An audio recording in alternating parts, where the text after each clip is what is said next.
আল্লাহ যখন কোনো ব্যক্তিকে ভালোবাসেন তখন জিবরিলকে ডেকে বলেন, আমি অমুক ব্যক্তিকে ভালোবাসি, সুতরাং তুমিও তাকে ভালোবাসো। অতঃপর জিবরিল আলাইহিস সালাম তাকে ভালোবাসতে থাকেন। তারপর জিবরিল আলাইহিস সালাম আকাশে অবস্থানরত ফেরেশতাদেরকে বলে দেন যে আল্লাহ অমুক ব্যক্তিকে ভালোবাসেন, অতঃপর তোমরাও তাকে ভালোবাসো। তখন আকাশের সকল ফেরেশতা তাকে ভালোবাসতে থাকেন। অতঃপর সে ব্যক্তির জন্য জমিনেও জনপ্রিয়তা দান করা হয়। শান্তি কারোরই নেই।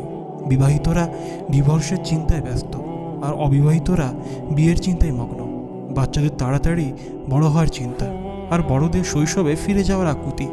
চাকরিজীবীরা কাজের চাপে চিন্তিত, আর বেকারদের চাকরি পাওয়ার চিন্তা। গরিবদের বড়লোক হওয়ার চিন্তা, আর বড়লোকেরা শান্তির খোঁজে ক্লান্ত। জনপ্রিয় ব্যক্তিরা লুকানোর ঠিকানা খোঁজে, আর সাধারণেরা জনপ্রিয় হওয়ার জন্য বিভোর। গুনহার কারণে কোরআন পড়ার ওপর এক অদ্ভুত প্রভাব পড়ে। গুনহার ওপর থাকার কারণে ধীরে ধীরে কোরআন পড়া কমে যায়, কখনো পুরোই থেমে যায়। আমরা কি অনুভব করি যে আমাদের গুনহার কারণে আমরা কোরআন থেকে দূরে সরে যাই?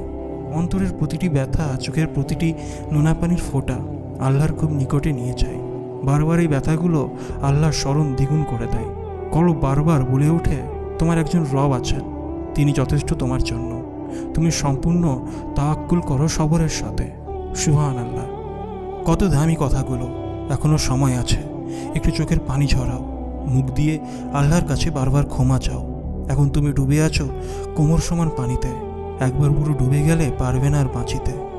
একা হয়ে যাওয়ার সবচেয়ে বড় উপকার হলো একাকিত্বের মধ্যেই বান্দা তার রবকে খুঁজে পায়। নিশিম শূন্যে ভেসে বান্দা বুঝতে পারে আল্লাহ ছাড়া আসলে তার আর কোনো বন্ধুই নেই। প্রথমবার হারামে জড়ানো কঠিন হয়, তারপরের বার হারামটা সহজ হয়ে যায়, তারপর উপভোগ্য হয়, তারপর মন পছন্দ, তারপর মিষ্টি, তারপর হারামটা কলবের সাথে শিল লাগা হয়ে যায়, তারপর কলব বা নফস নতুন হারাম খুঁজতে নেমে পড়ে। আল্লাহ দরবারে হাত উঠালেই চোখ দিয়ে টপ টপ করে পানি ঝরে। এত বড় নিয়ামতের বিপরীতে এক জীবনে আপনার আর কী চাই?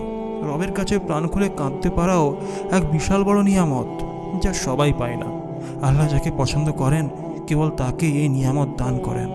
অবসরে কাজের ফাঁকে কিংবা অচেতন মনে গুনগুন করে গানের বদলে যদি আপনি কোরআনের আয়াত আহরণ করেন, তাহলে বুঝতে হবে কোরআনের সাথে আপনার সম্পর্কটা ভালো হচ্ছে। অনেকক্ষণ ধরে কেউ যখন দোয়া করতে থাকে তখন মনে হয় অনেক কিছু বলছে, সবই যেন আজ চেয়ে ফেলবে সে। কিন্তু সবসময় পরিস্থিতি এরকম হয় না। মাঝে মাঝে দুই হাত আকাশের দিকে তুলে চোখ দিয়ে যখন আবিরাম পানি গড়িয়ে পড়ে, একটা বাক্যই শুধু আল্লাহর বান্দা বারবার আওড়াতে থাকে, ও আল্লাহ, আপনি তো সবই জানেন। হে আল্লাহ, আমি তোমার কাছে আশ্রয় চাই নিয়ামত দূর হয়ে যাওয়া থেকে, তোমার দোয়া সুস্থতা পরিবর্তন হয়ে যাওয়া থেকে। আশ্রয় চাই তোমার কাছ থেকে হঠাৎ আসা শান্তি থেকে, তোমার সব ধরনের অসন্তুষ্টি থেকে আশ্রয় চাই। ইয়া আল্লাহ, আমার সকল প্রাপ্তিগুলো সুখময় হোক মহান রবের শুকরিয়া জ্ঞাপনে। আমার অভাবগুলো শান্তি হয়ে যাক তার প্রতি পূর্ণ তাওয়াক্কুলে। আমার অর্জনগুলোর গন্তব্য হোক নিজ সীমানা থেকে দূর। আমার ব্যর্থতাগুলো আশা জাগানিয়া হোক, দ্বিগুণ শক্তি হয়ে ভয়কে দূরীভূত করুক। আশা ও ভয়ের সমন্বয়ে আমার দৃষ্টি হোক ঊর্ধ্বমুখী। হৃদয়ের কম্পন মিশে যাক সেই ভয় মিশ্রিত অশ্রুতে। এটা বলবেন না অমুক ব্যক্তি প্রয়োজনের সময় ছাড়া আমাকে চেনে না, বরং এটা বলুন সকল প্রশংসা তার, যিনি আমাকে মানুষের প্রয়োজন পূরণের সামর্থ্য দিয়েছেন। রিজিক মানে সবসময় খাবার, টাকা পয়সা, সম্পদ আর সচ্ছলতা নয়। দিনের জ্ঞান, উত্তম আমলের সুযোগ, সুসন্তান, সংসারের শান্তি, অন্তরের প্রশান্তি, উত্তম চরিত্র আর সবর করতে পারার শক্তিও রিজিকের অন্তর্ভুক্ত। আল্লাহর কাছে যখন রিজিক চাইবেন তখন এগুলো চাইতে পারেন। এইসব ভাবনার ডালপালা গুটিয়ে নিয়ে উজুর পানিতে জমা রাখি যাবতীয় অজুহাত।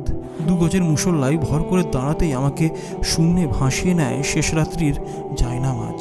অথচ লা ইলাহা ইল্লাল্লাহ ব্যতীত আমার আর কোনো ইসমে আজম জানা নেই। জীবনে ম্যাজিকের মতো কিছু পরিবর্তন দেখতে চান? তাহলে রাতের শেষ প্রহরে জাগতে শুরু করুন।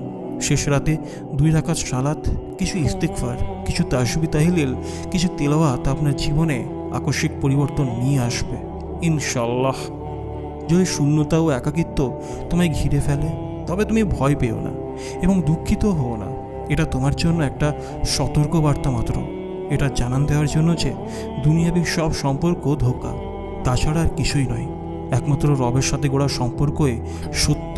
বান্দা যখন একদম একা হয়ে যায় এবং আল্লাহ ছাড়া কোনো উপায় থাকে না, এমন পরিস্থিতির শিকার হয়, তখন আল্লাহ সরাসরি গায়েবী সাহায্য পাওয়া শুরু করে ওই বান্দা। হৃদয়ে রব্বে কাবার মহব্বতের এক তুফান উঠে তখন। এই তুফান এতই প্রবল হয় যেটির প্রভাব সারা জীবন অন্তরের দাগ কেটে থাকে। মানুষ পরিবর্তনশীল, কারো কারো পরিবর্তন হয় সময় এবং যুগের সাথে। হালাল হারামে তাওয়াক্কা না করেই সে ছুটে চলে তথাকথিত আধুনিকতা আর জাহেলিয়াতের পথে।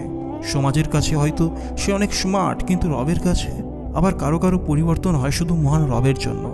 সকল কিছুকে পেছনে ফেলে ছুটে চলে সিরাতুল মুস্তাকিমের পথে।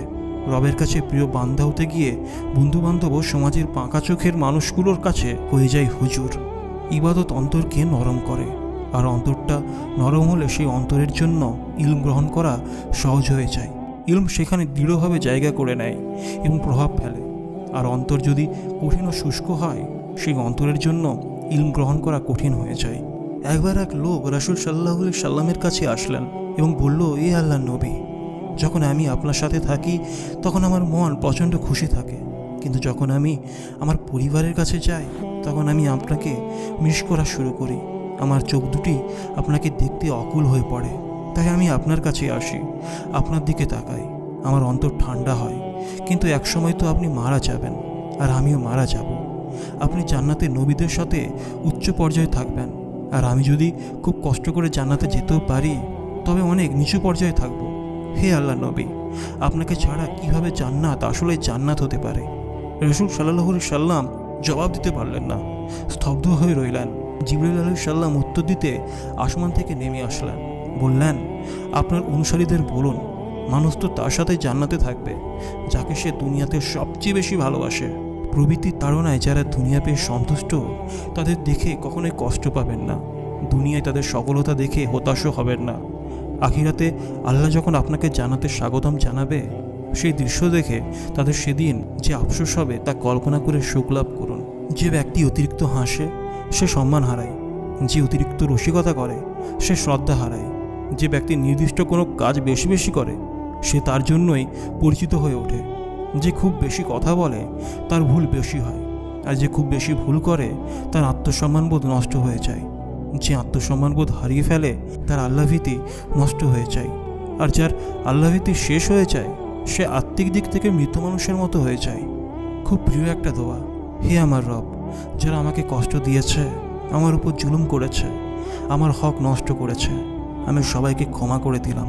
আমিও যাদের সাথে অনুরূপ তাই করেছি, আপনি তাদের পক্ষ হতে আমাকে ক্ষমার ব্যবস্থা করে দিন। আমিন। হে ঘুমন্ত, জেগে ওঠ। আর কতকাল এভাবে ঘুমাবে? মৃত্যুর পরে কবরে হাজার হাজার বছর ঘুমাতে পারবে? রমজান বিদায় নিচ্ছে, তুমি কি তার নিয়ামত প্রাপ্ত হয়েছ? সালাত, শম, দান, সাদগা, কুরআন তেলাওয়াত, সৎ কাজে আদেশ, অসৎ কাজে নিষেধ ইত্যাদির মাধ্যমে রমজানকে স্বাগত জানাও। আল্লাহ আমাদের সবাইকে কবুল করুন। আমিন। আল্লাহ তাআলা এমন ব্যক্তির উপর রহম করুক যে কথা কম বলে, কুরআন তেলাওয়াত করে, হারানোর সময়ের জন্য কাঁদে, সহিহ বুখারী, মুসলিম নিয়মিত পড়ে এবং আমৃত্যু আল্লাহর বান্দেগি করে।